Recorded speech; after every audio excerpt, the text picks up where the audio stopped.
Hello বন্ধুরা, তো আশা করছি সবাই খুব ভালো আছেন। তো আজকে চলে এসেছি নতুন আরেকটি রেসিপি নিয়ে। তো আশা করছি ভিডিওটি অবশ্যই ভালো লাগবে। দেখতে থাকুন পুরো ভিডিওটা এবং ভালো লাগলে অবশ্যই লাইক, কমেন্ট, শেয়ার এবং সাবস্ক্রাইব করে দেবেন। আজকে আমি মাটন কষা করব, তার জন্য আমি এখানে 500 গ্রামের মতো মাটন নিয়ে নিয়েছি। এই মাটনটার মধ্যে দিয়ে দেবো এখন পরিমাণ মতো নুন, হলুদ গুঁড়ো। এইবার এটার মধ্যে 1 চা চামচ টক দই দিয়ে দেব। তারপর সরষের তেল দিয়ে এটাকে এখন ভালোভাবে একসঙ্গে মিশিয়ে নেব। এইটাকে আমি মিনিট 30-এর মতো ম্যারিনেটের জন্য রেখে দেব। এইবার এইদিকে আমি উনুনটা ধরিয়ে কড়াইটাকে গরম করতে বসিয়ে দিয়েছি। তার মধ্যে দিয়ে দেব সামান্য পরিমাণ তেল। এইবার দিয়ে দেব টুকরো করে রাখা আলু। এইগুলিকে এখন ভালো করে ভেজে নিতে হবে। তার জন্য দিয়ে দেব প্রথমেই সামান্য পরিমাণ হলুদ, তারপর দিয়ে দেব সামান্য পরিমাণ লঙ্কা গুঁড়ো এবং পরিমাণ মতো নুন। ভালোভাবে এটাকে নেড়ে এখন আমি এটাকে কিছুক্ষণের জন্য ঢেকে দেব, যাতে করে আলুগুলো খুব ভালো করে সেদ্ধ হয়ে যায়।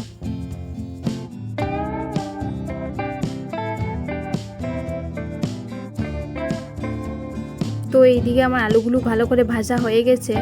এবার এগুলিকে আমি নামিয়ে নেব।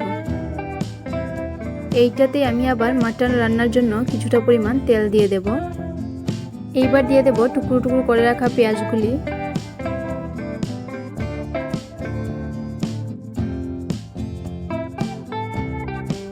এইগুলিকে একটু ভালো করে ভেজে নিতে হবে। তারপর এইটার মধ্যে প্রথমেই দিয়ে দেব রসুন বাটা। রসুন বাটাটা পেঁয়াজটার সঙ্গে ভালো করে ভেজে নিতে হবে, যাতে করে রসুনের গন্ধ চলে যায়। দুটো ছেঁড়া তেজপাতা দিয়ে এইটার মধ্যে আমি দিয়ে দেব এখানে জিরে আর ধনে বাটা। এইগুলিকে একটু ভালো করে নেড়ে নেব।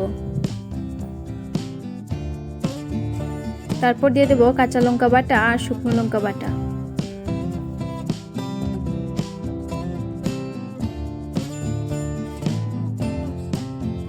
দেব অল্প পরিমাণে হলুদ গুঁড়ো এবং কাশ্মীরি লঙ্কা গুঁড়ো।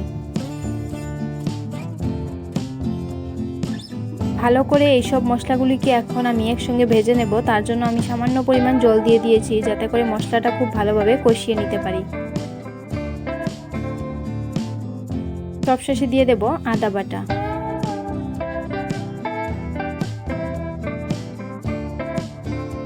তো এদিকে মশলাটা ভালোভাবে কষানো হয়ে গেছে এবং এটা থেকে তেলও ছেড়ে দিয়েছে। এইবার আমি এটার মধ্যে দিয়ে দেব ম্যারিনেট করে রাখা মাটনগুলো।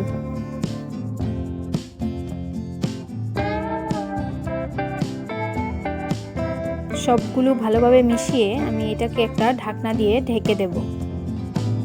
যেহেতু আমি আজকে মাটন রান্না করছি, তার জন্য আমাকে রান্নাটা ঢেকে ঢেকে করতে হবে, যাতে করে ভালো করে সেদ্ধ হয়ে যায়।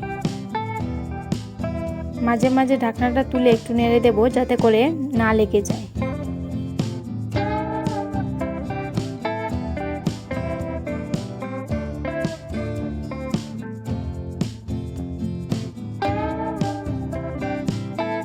মাটনটা খুব ভালোভাবে কষাতে হবে, তা না হলে রান্নার টেস্ট আসবে না। মাটনটা অনেকটা পরিমাণে কষানো হয়ে গেছে। আমি এখন এইটার মধ্যে দিয়ে দেব ভেজে রাখা আলুগুলো।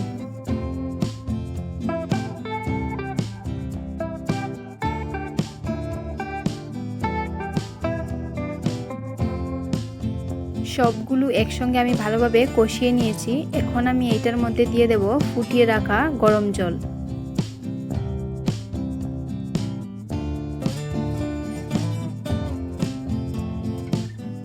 এটার মধ্যে কয়েকটা টুকরো করে রাখা টমেটো দিয়ে আবার আমি এটাকে ভালো করে ঢেকে দেব।